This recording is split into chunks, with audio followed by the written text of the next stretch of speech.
ఆయన సన్నిధిలో మన కాపాడుచున్న పరిశుద్ధ దేవునికి మొదట మహిమ ఘనత కలుగును గాక. సమస్త మహిమ ఆయనకి చెందును గాక. మనమందరం మన బైబిల్ గ్రంథం నుంచి మొదటి యోహాను రాసిన పత్రిక 3వ అధ్యాయం మొదటి 2 వచనాలు చదువుకుందాం.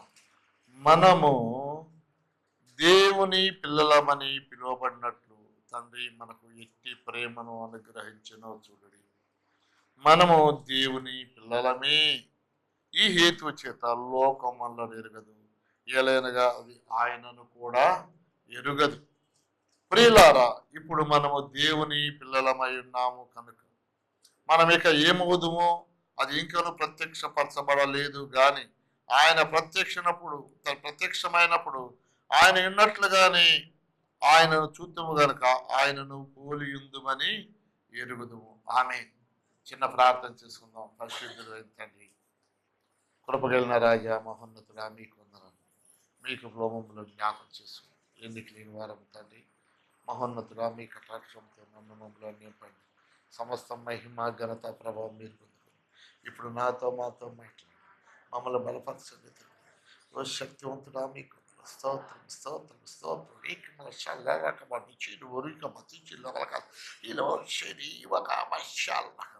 పరిశుద్ధాత్మదే ఒక్కొక్కరి మీద మీరు వాలిన ఇదిగో మీ ఆత్మతో నింపి మీ శక్తితో బిడ్డలను తాకి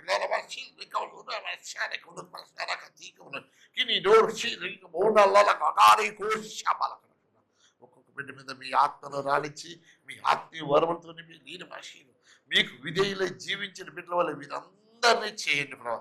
ఈయన భాషలో ఒక్క బిడ్డను కూడా విడిచిపెట్టి నశించిపోనేకుండా ప్రభావ, మీ ఆత్మతో నింపి మీ శక్తితో బలంతో నింపి మీ బిడ్డలుగా చేసి మీ మహిమలో భద్రపరచండి. వాక్యంలోని మర్మములు మాకు తెలియజేసి మీ కాచాలదామా. ఇదిగో ప్రభా, ఈ వాక్యం ప్రకారం మేము జీవించి అలా నడుచుకునే బిడ్డల వల్ల మమ్మల్ని అందరినీ చేయండి ప్రభు. మీరు ఏ విధంగానూ సాతానుకు తావు లేకుండా చేసి సమస్త మహిమ ఘనత ప్రభావం మీరు పొందుకోండి. ఈ మనుషుల నీళ్లు ఎన్నిక లేని నన్ను జ్ఞాపకం చేసుకోండి. వీరి వర్షాల బలమైన ఆత్మతో అనేక మర్మములు తెలియజేయండి. యేసు మీరు చెప్పిన విషయంలో పరిశుద్ధాత్మ మీ మీదకి వచ్చినప్పుడు మీరు మర్మములు గ్రహిస్తారని సెలవిచ్చినారు కదా ప్రభా. పరిశుద్ధాత్మ మర్మములను బయలుపరిచి మాతో మాట్లాడి మమ్మల్ని ముందుకు నడిపించమని యేసునామమున ప్రార్థించున్నాము తండ్రి.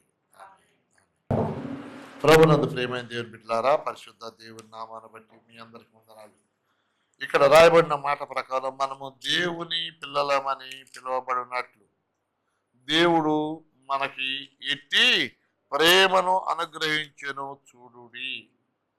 దేవుడు మనకి ఎట్టి ప్రేమను అనుగ్రహించెను చూడుడి. ఆయన మన పట్ల ఎలాంటి ప్రేమను చూపెనో చూడుడి. దేవుడు మనల్ని ఎంతగా ప్రేమించెనో చూడుడి. దేవుడు ఇంతగా ప్రేమించడం బట్టి ఆ ప్రేమ స్వరూపి అయిన తండ్రి ఇదిగో ఆయన తన ప్రియ కుమారుడైన యేసు క్రీస్తును నీ కొరకు నా కొరకు ఈ లోకంలో పంపించి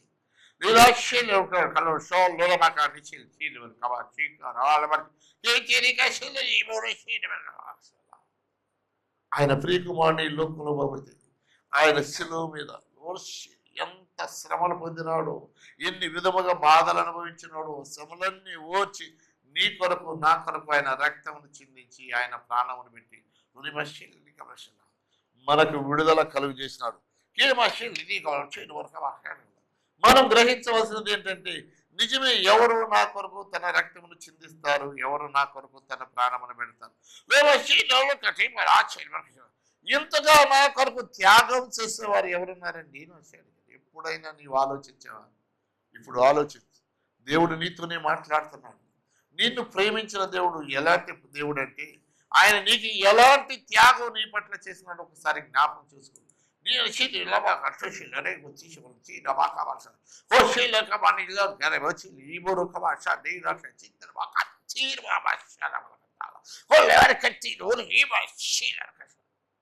ఇదిగో నువ్వు భరించలేని పాపములు చేసినాడు, ఆ పాపములన్నిటినీ ఆయన భరించి, ఇదిగో పంటి మిగిలిన వాటన్నిటిని భరించి, ఇదిగో నీ పాపములు తీసివేసి ఆయన రక్తంలో, ఆయన సిలువలో రక్తమును చిందించి ఈ నీ భారం అంతటిని తీసేసిన మహోన్నతులైన దేవుని ఈ విషయాల ప్రకాశం ఎంత కృతజ్ఞతగా ఉండాలి, ఎంత విధేయులుగా ఉండాలి, ఎంత లోబడి ఉండాలి.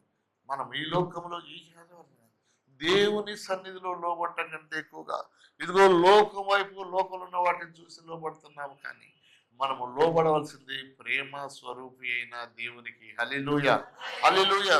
కాబట్టి మనము ఆయన పిల్లలమై ఉన్నాము. హల్లెలూయా, హల్లెలూయా. ఆయన పిల్లలము కాబట్టి మనకి అధికారం, వారసత్వం ఉంటుంది. వారసత్వం ఈశాల వరహర్షణ. ఆయన పిల్లలము కాబట్టి మనకి ఇదిగో ఆయన ఆస్తిలో వాటా వచ్చింది.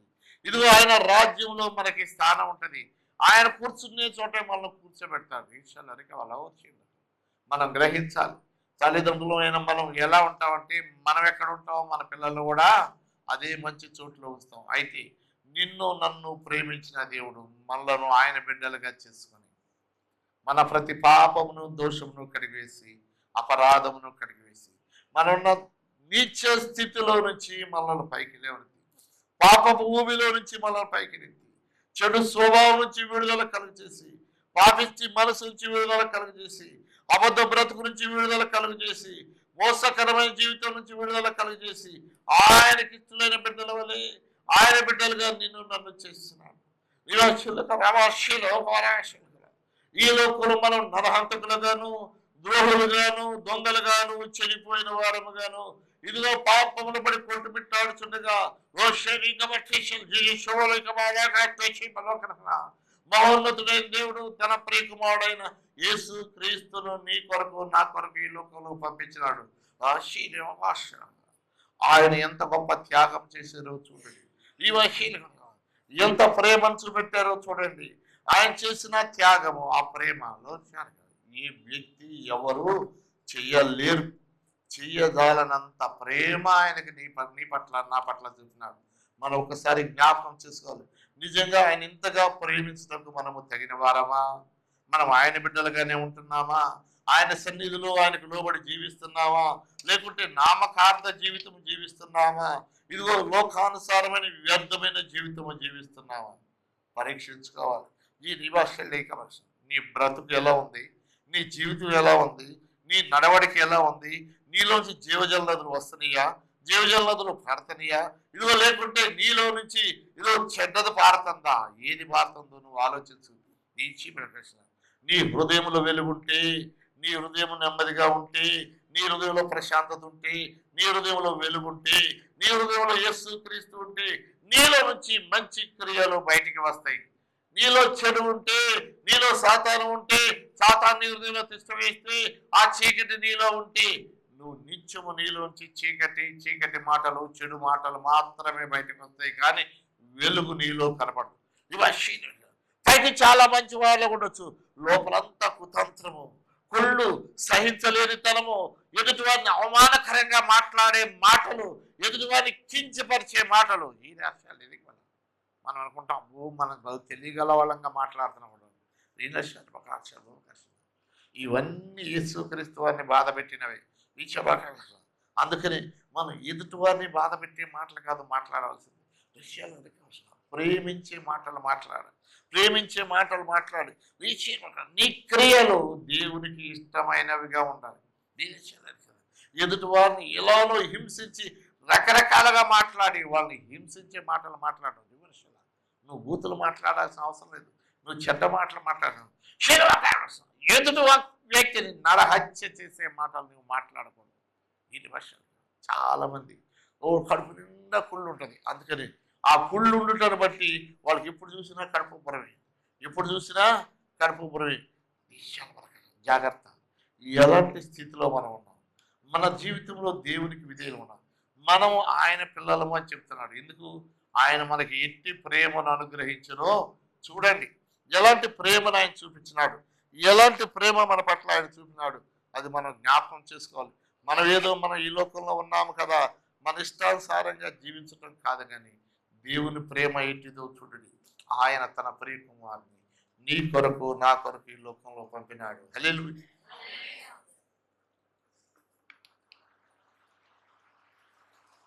నీ కొరకు నా కొరకు ఈ లోకంలో పంపించే ఆయన సిలువలో తన్ను తానే బలియాగముగా తన ప్రాణమును అర్పించినాడు. నీ క్షణమోటి కాల్చిన క్షమరగల ఆ సమయంలో కూడా ఆయన ఎంతో శ్రమ అనుభవించి తన ప్రాణమును తండ్రికి అప్పచెప్పినాడు. తండ్రి నీ చేతికి నా ఆత్మను ఎవరు చంపలేదు ఆయన, ఎవరు చంపలేరు ఆయన్ని. ఎందుకంటే ఆయన దేవుని కుమారుడు. ఆయనంతటకు ఆయనే ప్రాణం పెడతారు, ఆయనంతటకు ఆయనే తిరిగి తన ప్రాణమును తీసుకునగలడు. అంతేగాని ఏ వ్యక్తి ఆయనను చంపలేరు. అందుకని అంటున్నారు, తండ్రి మీ చేతికి నా ఆత్మను అప్పగించుచున్నాను, నా ఆత్మను అప్పగిస్తున్నాను, నా ఆత్మను అప్పగిస్తున్నాను. మీరు నాకు చెప్పిన పని పూర్తి చేశారు. మీరు ఎందు నిమిత్తం నన్ను ఈ లోకంలో పంపించినారు, ఎందు నిమిత్తం నన్ను ఈ లోకంలోకి పంపించినారు, ఆ కార్యము నేను సఫలము చేశాను. నా పరుగు తుదముట్టించేసాను. అయిపోయింది నాయన, అయిపోయింది. నేను చేయవలసిన పనులన్నీ చేసేస్తాను.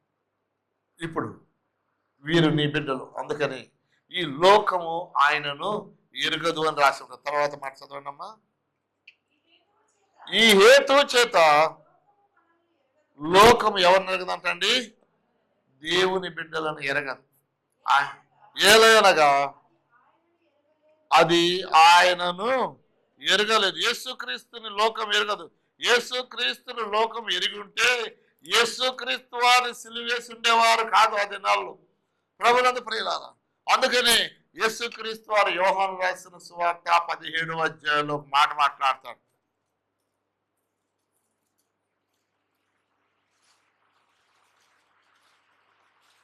7వ వచనం నుంచి 4వ వచనం చదవండి ఒకసారి.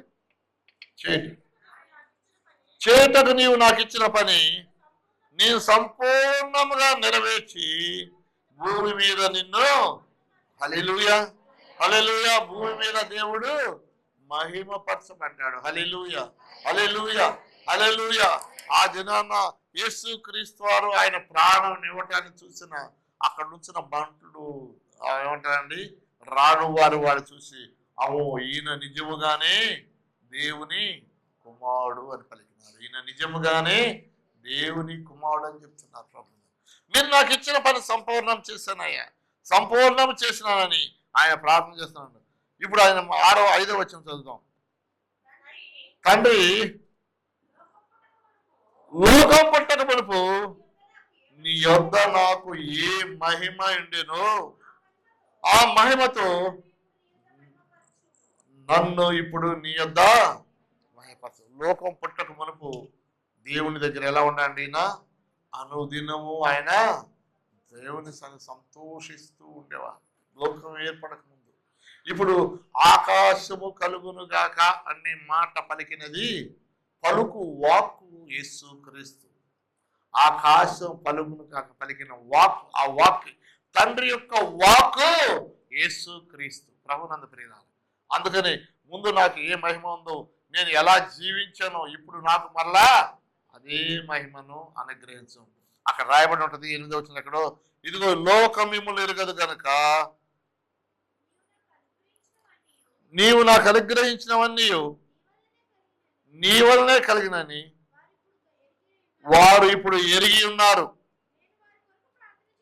నేను వారి కొరకు ప్రార్థన చేస్తున్నాను, లోకము కొరకు ప్రార్థన చేయట్లేదు. నీవు నాకు అనుగ్రహించిన వారు నీ వారైనందున వారి కొరకే నేను ప్రార్థన చేస్తున్నాను. చదువు. నావన్నీ నీవి, నీవియు నావి, వారి యందు నేను మహిమపరచబడి ఉన్నాను. నేను లోకంలో ఉన్నాను కానీ వీరు లోకంలో ఉన్నారు. నేను ఈ యొద్దకు వచ్చున్నాను. పరిశుద్ధుడైన తండ్రి, మనము ఏకమై ఉన్నలాగున వారును ఏకమై ఉన్నట్లు నీవు అనుగ్రహించిన నీ నామమందు వారిని కాపాడుము.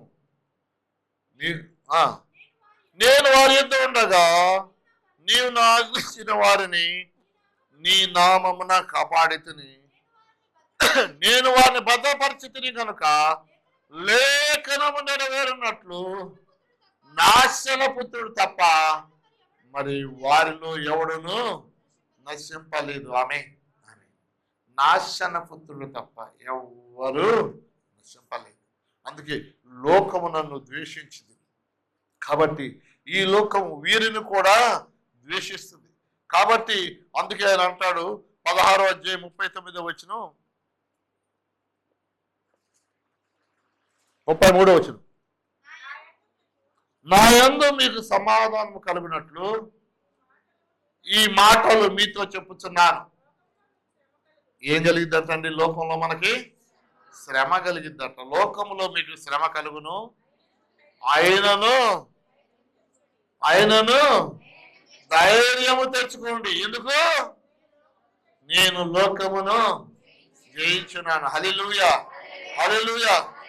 లోకంలో మీకు శ్రమ కలుగును, భయంకరమైన శ్రమ, సామాన్యమైన శ్రమ కాదు, బహుశ్రమ కలుగును అని రాయబడింది. లోకంలో మీకు శ్రమ కలుగును, ఆయనను ధైర్యం తెచ్చుకోండి. నేను లోకమును జయించున్న నేను మీకు కూడా జయ జీవితమును ఇస్తాను. కాబట్టి ప్రభునందు ప్రియమైన బిడ్డలారా, దేవుని సన్నిధిలో మనం విధేయులై ఆయన వాక్యానికి లోబడి ఆయన బిడ్డలు చేశారు. అందుకని దేవుడు లోకమును ఎంతగా ప్రేమించినాడంటే మనలను ఆయన పిల్లలుగా చేసుకుని ఉన్నాడు. అందుకే యేసుక్రీస్తు వారు తండ్రి దగ్గర మొరపెట్టినాడు, తండ్రి ఇదిగో ఈ లోకము నన్ను ఎరగదు, వీరిని కూడా లోకము ఎరగదు, కాబట్టి నేను వీరి కొరకు తప్పిపోకుండా ఉండినట్లు ప్రార్థన చేస్తున్నాను. అందుకని యేసుక్రీస్తు వారు తాను మరణం చిన్న తన ముందు ఆయన నేను వెళ్ళి మీ కొరకు పరిశుద్ధాత్మను పంపిస్తాను. ఆయన మీకు ఒప్పింపజేయ ఆత్మను కుమ్మరించి మీలో పాపంలో ఒప్పింపజేసి మాతో కలిసి అంటుకట్టబడే వారికి మిమ్మల్ని చేస్తారు. ఎప్పుడు నీ పాపంలో పోతాయో నీవు కూడా పరిశుద్ధుడిగా ఉంటావు, దేవునితో అంటగట్టబడి ఉంటావు. తండ్రి కుమారుడు పరిశుద్ధాత్మ మమేకమై ఉండులాగా మనము కూడా వారితో మమేకమై జీవించే వారిగా చేస్తారు. అలాంటి జీవితం మనకు కావాలంటే మనము దేవునికి ఇష్టలైన బిడ్డల వల్లే చేయాలి. మన పాపములు దోషములు ఎక్కడ మనలో ఉండకూడదు, అవన్నీ ఒప్పుకొని దేవుని సన్నిధిలో విడిచిపెట్టాలి. విడిచిపెడితే ఆయన నిత్యం మనలను ఆయన బిడ్డల జాబితాలో కాపాడుతూ ఉంటాడు. అంతేకాదు ప్రభునందు ప్రియులారా, ఈ లోకంలో మనం ఏది చేస్తామో దాన్ని బట్టి మనకు ప్రతిఫలం ఉంటుంది. యేసుక్రీస్తు వారు ఈ లోకంలోకి వచ్చారు, నేను దేవుని కుమారుడని కదా, అయితే ఏదో చేద్దామని ఆయన అనకాలేదు. తండ్రి ఈ పని అప్పచెప్పినారు, ఆ పనిని ఆయన సంపూర్తిగా నెరవేర్చినారు. హల్లెలూయా, సంపూర్తిగా నెరవేర్చినారు. ఆయన అన్ని విషయాల్లో దేవుని చిత్తమును మాత్రమే చేసినారు. ఆ జనాన అక్కడ గెచ్చవిన తోటలో ఆయన ఒంటరిగా ప్రార్థన చేసేటప్పుడు కూడా ఆయన ఎంతో భారంతో ప్రార్థన చేస్తూ, తండ్రి మీ చిత్తమైతే ఈ గిన్నె నా యొద్ద నుంచి తొలగించండి. ఎందుకు? అమాన్యమైన భారము కాదు, ఈ మనుషుల పాపములు భరించడం.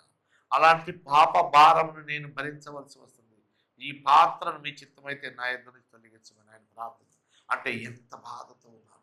అలాంటి భారం నీవు దేవునికి పెట్టి ఇంకనూ అవిధేయంగా జీవిస్తున్నావా?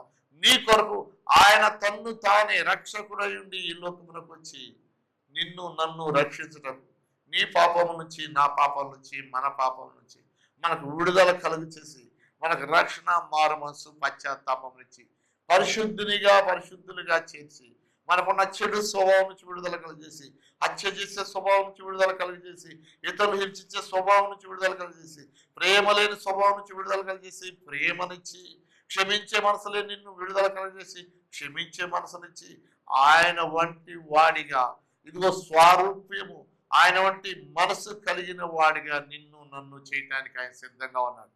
అయితే ఆయన పంపించిన పరిశుద్ధాత్మ మన ప్రక్కన నిలబడి మన దినము ప్రార్థిస్తూ మన వైపు చేతులు చాపుతుంది. మనము గమనించలేని స్థితిలో ఉన్నాం. ఇప్పుడైనాను మనము ఆయన యేసుక్రీస్తు వారు చాపుతున్న చేతుల వైపు చూసి, ఆయన చేతుల్లో ఉన్న మేకులు ఆ కారే రక్తమును చూసి, ఇదిగో నిజమే ప్రభువా, నా పాప దోషమును బట్టి మీరు ఇంతగా శ్రమపడ్డారు, నా పాప దోషమును బట్టి మీరు ఇలా హింసించబడ్డారు, నిజమే ఆ పాపిని నేనయ్యా, నా పాప దోషమును పరిహరించమని మనల్ని మనం తగ్గించుకొని దేవుని సన్నిధిలో ప్రార్థించాలి. ఎట్లాంటి వాడైనా సరే, ఎంత పాపి అయినా, ఇప్పటి వరకు యేసుక్రీస్తు వారిని నువ్వు తిట్టుండొచ్చేమో, నువ్వు పాపం చేసి ఉండొచ్చేమో, వ్యభిచారం చేసి ఉండొచ్చేమో, రేపులు చేసి ఉండొచ్చేమో, అబద్ధాలు ఉండొచ్చేమో, మోసం చేసి ఉండొచ్చేమో, దొంగవేమో, నరహంతకుడేమో, ఎలాంటి బందిపోటువైన ఉండొచ్చేమో, నువ్వు హీనంగా ఎదుటి వారిని మాట్లాడేవాడివేమో. అయితే ఈ దినం యేసుక్రీస్తు వారు రక్తం కార్చిన తన చేతులు నీ వైపు చూస్తున్నాడు, నీ వైపు చాపుతున్నాడు. ఆయన అంటున్నాడు, రా నా ప్రియ కుమారుడు. ఆయన ఏమని పిలుస్తున్నాడు? నేను ప్రియా. ఆయన పిల్లలు అవ్వటకు నీకు అధికారం ఇవ్వటానికి ఆయన వైపు నేను. అందుకని ఇదిగో మనము ఆయన పిల్లలముగా ఉండాలని తండ్రి మనకి ఎలాంటి ప్రేమ ఇచ్చారంటే, యేసుక్రీస్తు వారిని మన కొరకు బలియాగము లాగా చేస్తున్నారు.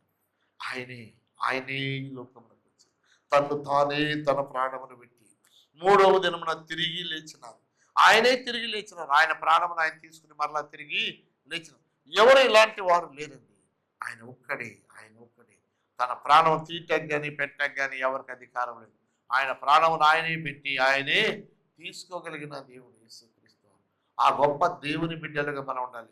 ఇప్పటికైనా నిజమే, నువ్వు పాపంలో ఉన్నావేమో, శ్రమల్లో ఉన్నావేమో, కష్టాల్లో ఉన్నావేమో, బాధల్లో ఉన్నావేమో, ఇబ్బందుల్లో ఉన్నావేమో, నువ్వు చేసిన పాపాలను బట్టి ఒకవేళ నువ్వు జైల్లో ఉన్నావేమో, నువ్వు హింసింపబడుతున్నావేమో, అందరి చేత దూషింపబడుతున్నావేమో, అందరు నిన్ను కించిపరుస్తున్నారేమో, ఈ దినాన యేసు వద్దకు రా. ఆ ప్రేమ బుద్ధి నేను పిలుస్తాను. నువ్వు ఎలాంటి వాడివైనా సరే, ఎలాంటి వారైనా సరే, ఎలాంటి స్థితిలో ఉన్నా సరే, నువ్వెవరివైనా సరే, ఇక్కడ ఏమి జాతి తేడా ఏమి లేదండి. అందరినీ ఆయన ప్రేమించినాడు. లోకమంతటిని ప్రేమించిన మహోన్నతులైన దేవుడు నిన్ను పిలుస్తాడు. రా ఆయన దగ్గరికి రా. ఆయన దగ్గరికి వచ్చి ఇదిగో ఆయన మాటలు విని ఆయన మాటల ప్రకారం జీవించు. ఆయన సన్నిధిలో నీ పాపంలో ఒప్పుకొని విడిచిపెట్టు.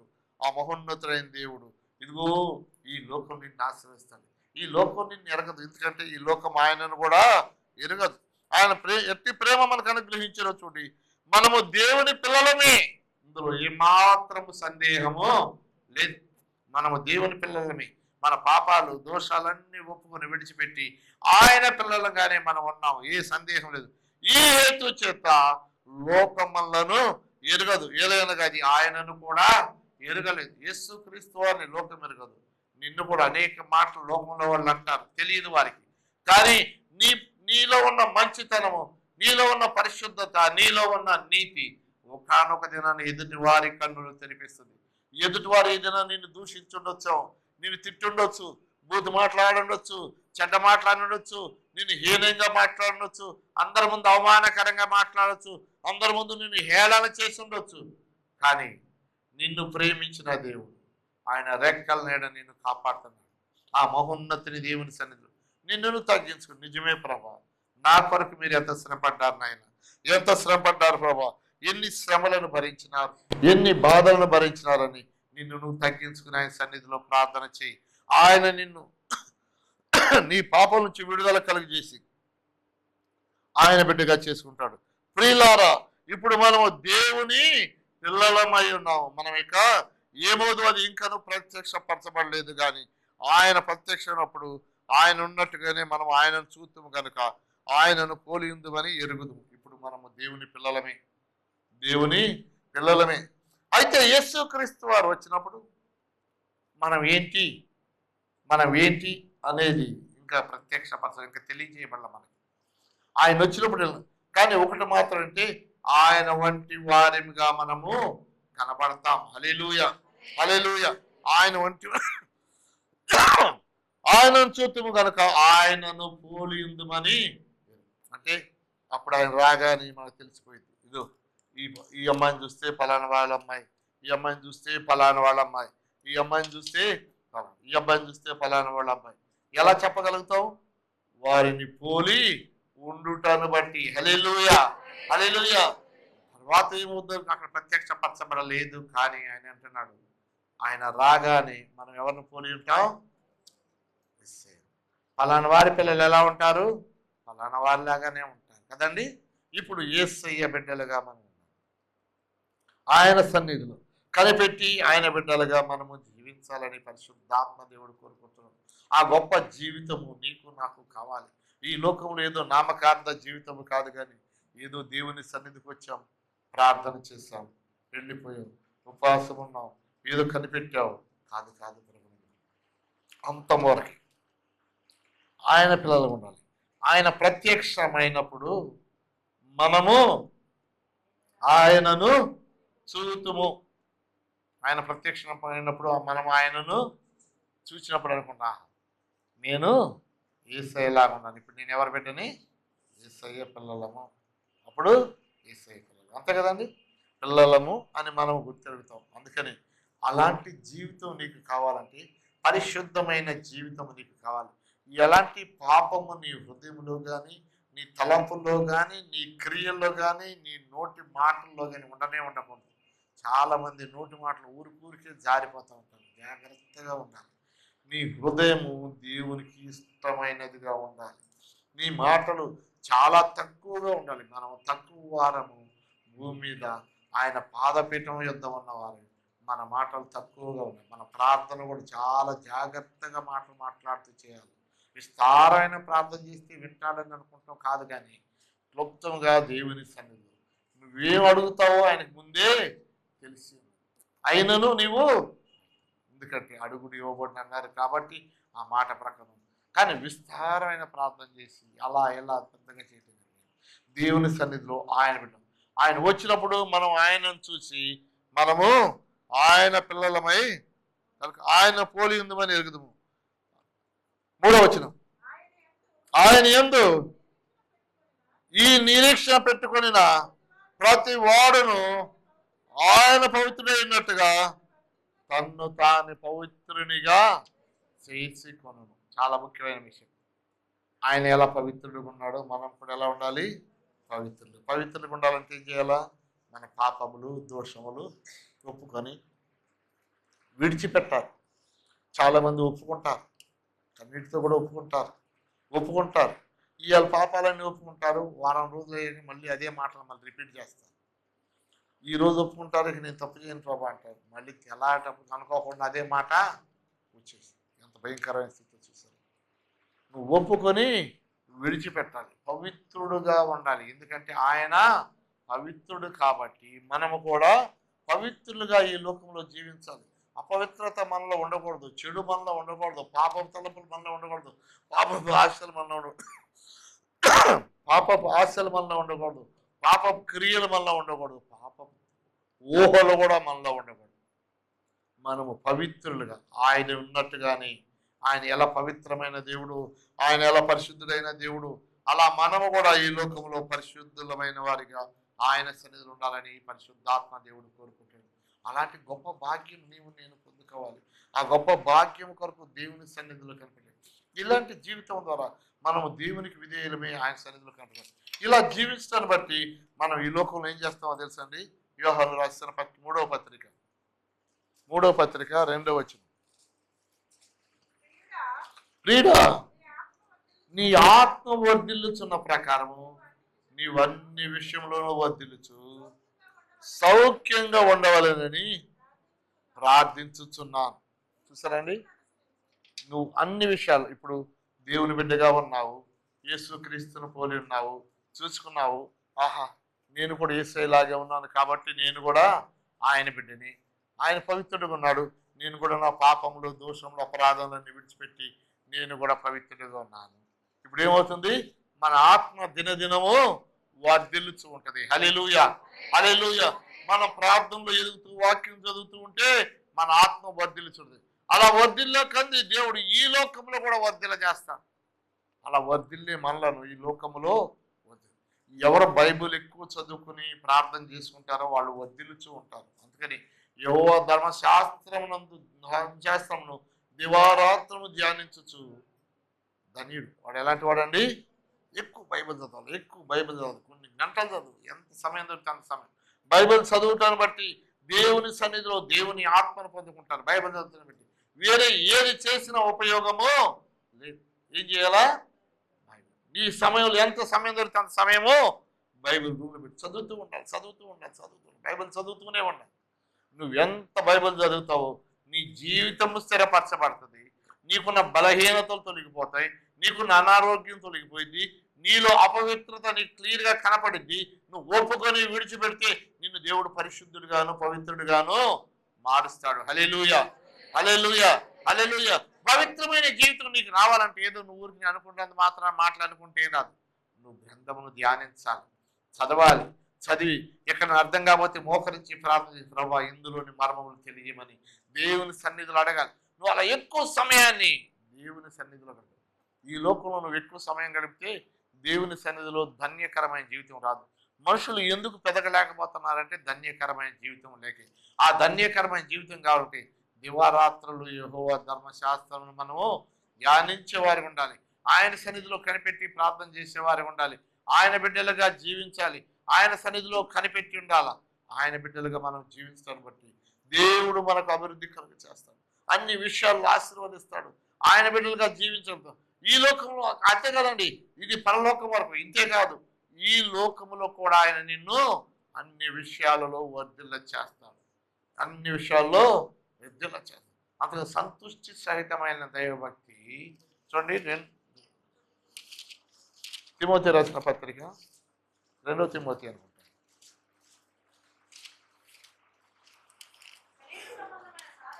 అది కాదండి, సంతుష్టి సహితమైన అంటే 6వ అధ్యాయము 6వ వచనం. సంతుష్టి సహితమైన దైవభక్తి గొప్ప లాభ సాధకమైన. సంతుష్టి సహితమైన దైవభక్తి, పూర్ణమైన దైవభక్తి ఎలాంటిదో తెలుసండి? గొప్ప లాభదాయక. ఈ లోకంలో దేని కొరకు మనిషి ప్రయాసపడతాడు?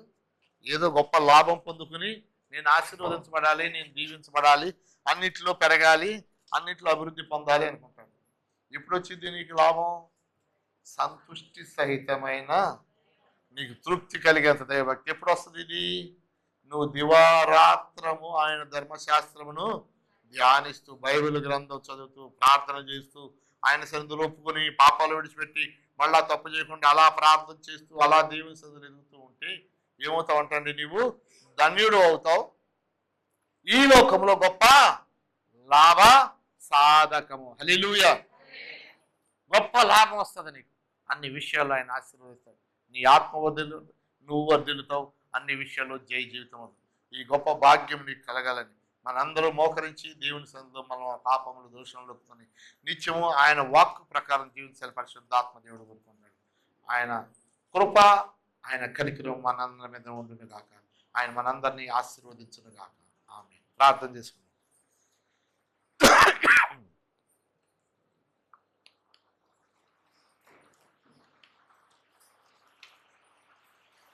పరిశుద్ధుడు అయిన తండ్రి, కృపగల్ల ప్రభా, మహోన్నతుడా, శక్తివంతుడా, పరిశుద్ధుడని నిత్యము కొనియాడబడుతున్న మా తండ్రి, మీకు వందనములు, స్తుతులు, స్తోత్రం తండ్రి. మమ్మల్ని మీ బిడ్డలుగా చేసుకుంటాం తండ్రి. మీ ప్రియ కుమారుని మా కొరకు ఈ లోకం ఎంత గొప్ప ప్రేమ చూపుతున్నారు ప్రభా. మీ ప్రియ కుమారుని ఆయన ఎన్ని శ్రమలు కోర్చి ప్రభా మా కొరకు తన రక్తం చిందించి ఆయన మా కొరకు ప్రాణం పెట్టినారు తండ్రి. ఆయన దాని ద్వారా మాకు ఈ లోకంలో విడుదల కలిగి ఇదిగోనైనా మీ కుమారుడు ప్రత్యక్షమైనప్పుడు మేము మీ పిల్లలమని ఆయన వల్ల ఉన్నామని గుర్తెరుగునట్లు అలాంటి మంచి జీవితమును ప్రతి బిడ్డకు దయచే, పవిత్రమైన బ్రతుకును ప్రతి బిడ్డకు దయచే, పరిశుద్ధమైన బ్రతుకును ప్రతి బిడ్డకు దయచే. ఓ మీ సన్నిధిలో తమ పాపంలో కొని విడిచిపెట్టే బిడ్డల వల్ల చేయండి. మీ శక్తితో బలంతో నింపండి. బిడ్డలందరినీ ఆశీర్వదించి దీవించండి. మీ మహిళ బిడ్డలను కాయండి. వీరందరి చుట్టూ మీ కాపుదల నుంచి, వీరికున్న సమస్యల నుంచి, బలహీనతల నుంచి, అనారోగ్యం నుంచి విడుదల కలిగజేసి మీ రెక్కలైన భద్రపరిచి దినదినము మీ సన్నిధిలో సంతుష్టి సహితమైన దైవభక్తి కలిగి జీవించే వారిగా చేయండి. మీ బిడ్డలుగా జీవించే వారిగా చేయండి. మీ ఆస్తో కింద బిడ్డలందరినీ పరిధిపరిచి ఆయన మీ కాపుదల కింద వీరిని ఖాయమని, వీరికున్న ప్రతి ఆటంకంలో తీసివేయండి. ప్రతి శోధన నుంచి విడిపించండి, ప్రతి కష్టం నుంచి విడిపించండి. వీరికున్న ప్రతి అవసరత మీరు తీర్చండి ప్రభావ. ఇదివరైనా మీ ఆకాశంలోకి వెళ్ళి వీరందరూ తగిన సహాయం, మాకు తగిన సహాయం దాయించండి. మీ శక్తి బలతో మమ్మల్ని అందరినీ ఆశీర్వదించి దీవించమని, మీ కటాక్షం వీరి మీదకి రానియమని, వీరున్న ప్రతి బలహీనతను కూడా తీసివేయమని నజరేయుడైన యేసుక్రీస్తునామమున ప్రార్థించున్నాం తండ్రి. ఆమేన్. మన తండ్రి అయిన దేవుని దయ, మన ప్రభు అయిన యేసుక్రీస్తు పరిశుద్ధాత్మ సహవాసం ఈ బిడ్డలందరికీ సదాకాలం తోడై ఉండును గాక. ఆమేన్.